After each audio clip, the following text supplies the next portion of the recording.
Nintendo. Hello, we are Group 2. Our TP is Nintendo. These are our members. We divided our presentation into 7 parts. Let me talk about the company introduction.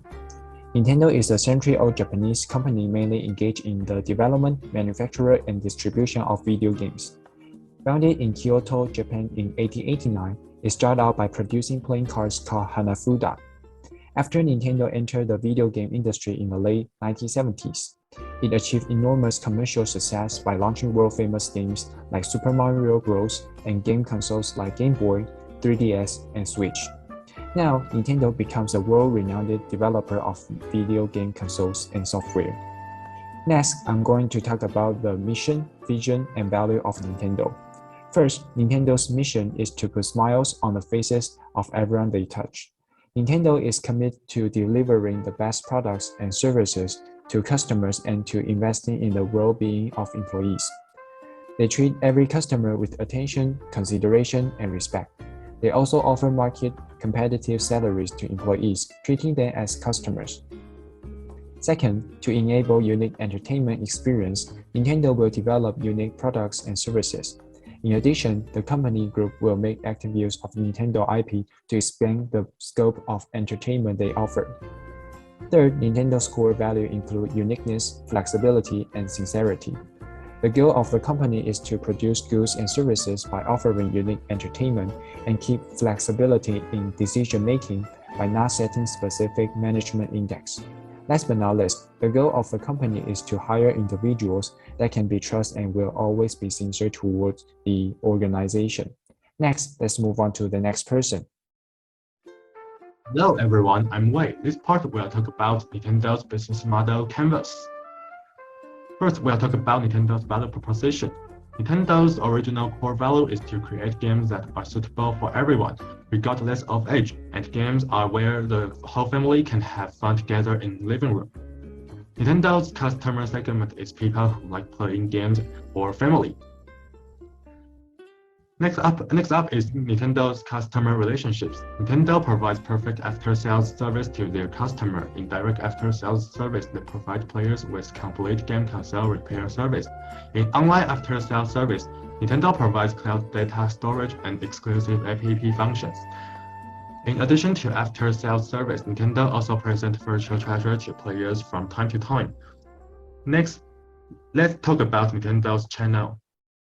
Nintendo offers an official online sales service where players can buy games on the Nintendo's eShop and play them immediately. Players can also purchase game consoles and game paybacks through retail distributors or through online shopping malls such as PC Home. Nintendo also operates its own Twitter account, updating product information from time to time to interact with player. In the part of key activities, Nintendo's put a lot of features advertisement on YouTube or Twitter platforms and various digital media. Nintendo also attaches great importance to the issues of intellectual property rights being violated. They work hard in software and hardware in order to resist piracy. It's also a great initiative to protect Nintendo's uniqueness, allowing them to continue make money. At key resources, Nintendo has diversity game console style and remote controller, strong IT network, and R&D technology. Well-known game characters such as Mario and Pokemon. Next up is Nintendo's key partner. They are R&D and developers like SK to help them in software game development and physical distributors to help them sell. Finally, Nintendo's investor and advertiser. Nintendo's cost structure mainly comes from manufacturing cost, followed by development cost and network service maintenance cost. Finally, Nintendo's revenue stream comes from the sales of hardware, software, and online service.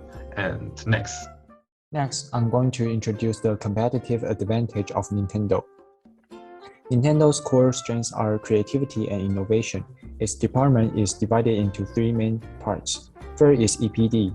It is Nintendo's main software development department, focusing on internal game development and supervising second-party team licensing and development activities.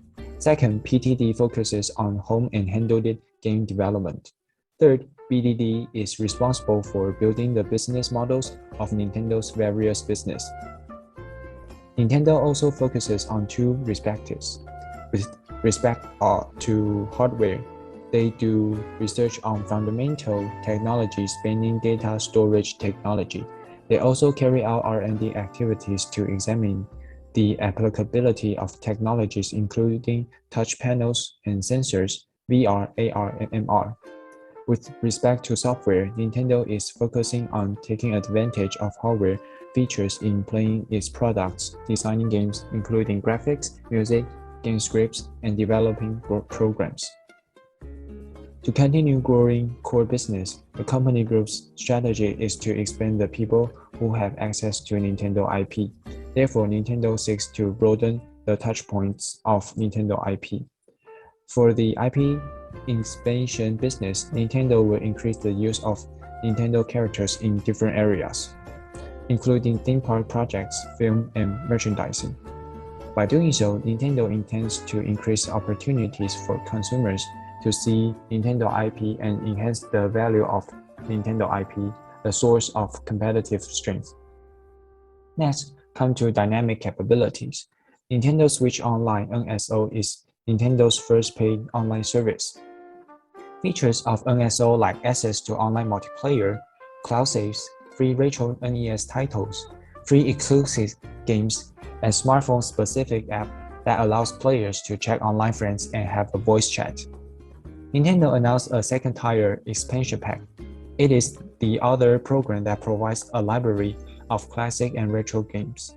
They add Nintendo 64 and Sega titles to the service. Those who buy expansion pack can also play the Play edition of Mario Kart 8 and Animal Crossing. Next, let's move on to the next person. Hello, I'm Hank, and this part is pestle analysis. I want to focus on 4 parts: economical, social factor, technological, and legal factor. First is economical. Transportation congestion. Due to the impact of epidemic, many freight services have encountered problems. The risk of supply of goods is increased. Lack of raw materials. Also affected by the epidemic, the price of raw materials for game console manufacturing has risen. Next is social factors. Mobile game market. In recent years, the mobile game market has developed rapidly, and the market is huge and there are many profits to be obtained. Epidemic. Affected by the epidemic, many people were forced to stay at home. This is a big advantage for the game industry. Next, technological. VR and 4K. In recent years, 4K screen technology and VR innovation have allowed Nintendo game industry to further develop. Legal. Region restrictions. Nintendo's IP connection address will be restricted by region. Copyright. Nintendo attaches great importance to the protection of IP rights, so a country IP law will also affect Nintendo. Next is 5 force analysis. I want to go through 4 key factors on Nintendo 5 force analysis first. Game platform, licensing, competitive environment, and high investment capital. So we can easily conclude 5 forces. Bargaining power of buyer is low, because Nintendo has their exclusive gaming platform and consoles.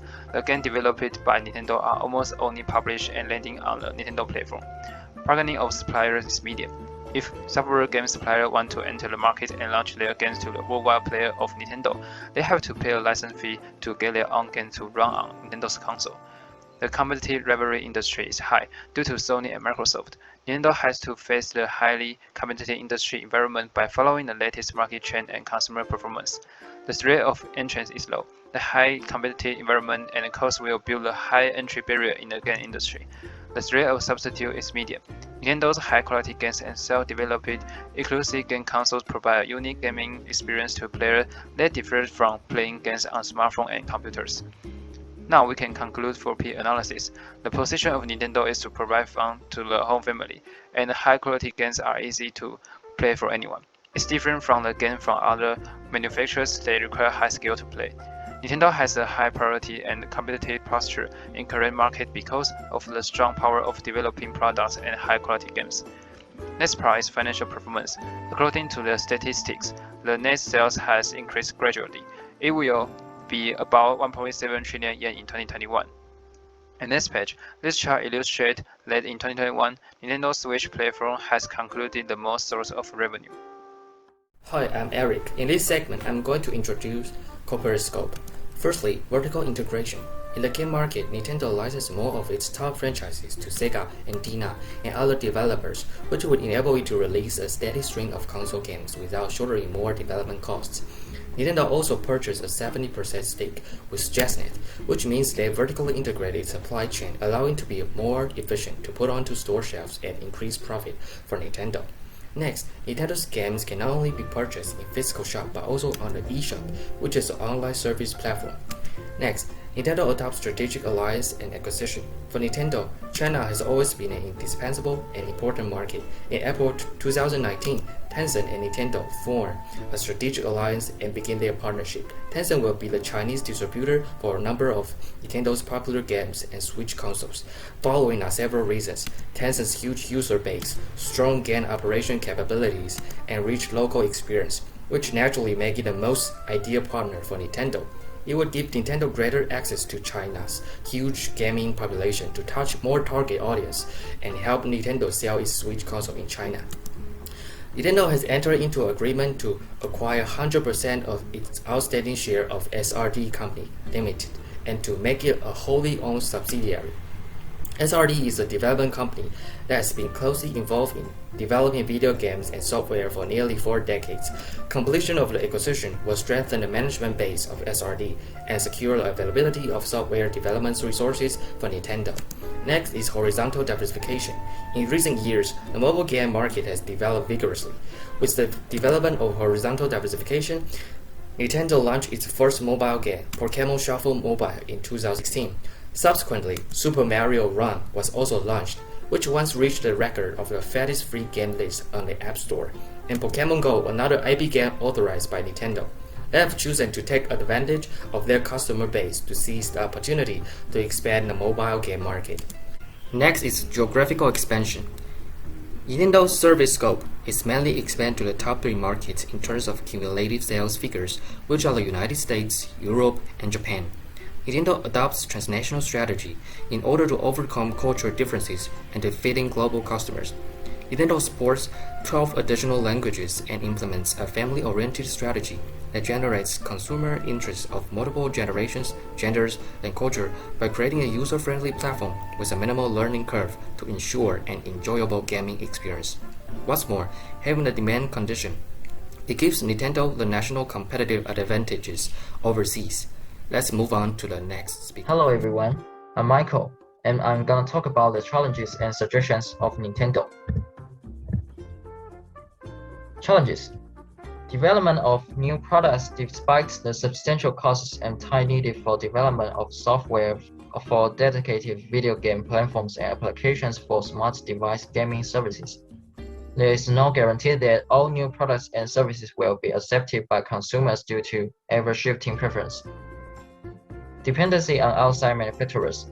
Nintendo commissions outside manufacturers to produce key components or assemble finished products. In the event one or more of these businesses fail, Nintendo may have difficulty procuring key components or manufacturing its products. In addition, suppliers may be unable to provide necessary components on a timely basis. The Russian-Ukrainian war has left 45% to 54% of the world's neon gas out, and it's unclear how global manufacturers will find a way out of this situation. The semiconductor shortage was expected to end in 2023, but the situation in Ukraine appears to be preventing the recovery. Nintendo expects to sell 20 million Switch consoles in 2022, which is a full 30% decrease from the over 28 million units that the company sold in 2020. Spread of COVID-19. The COVID-19 outbreak has disrupted the semiconductor industry supply chain, and the industry has been looking for the key to semiconductor shortages. Many people believe that a key to the global shortage of graphics chips and semiconductors is cryptocurrency mining. Because cryptocurrency mining requires huge graphics chips, this makes about 20% of graphics chips go to mining. Suggestions: building their own manufacturing competencies, supply chains. As a game developer, the graphics processing unit is the core of its products. Except for the game development, our perspective on Nintendo is that it should study the supply chain and ensure the supply chain won't be a problem for its product sales. This is the end of our presentation. Thank you for your listening.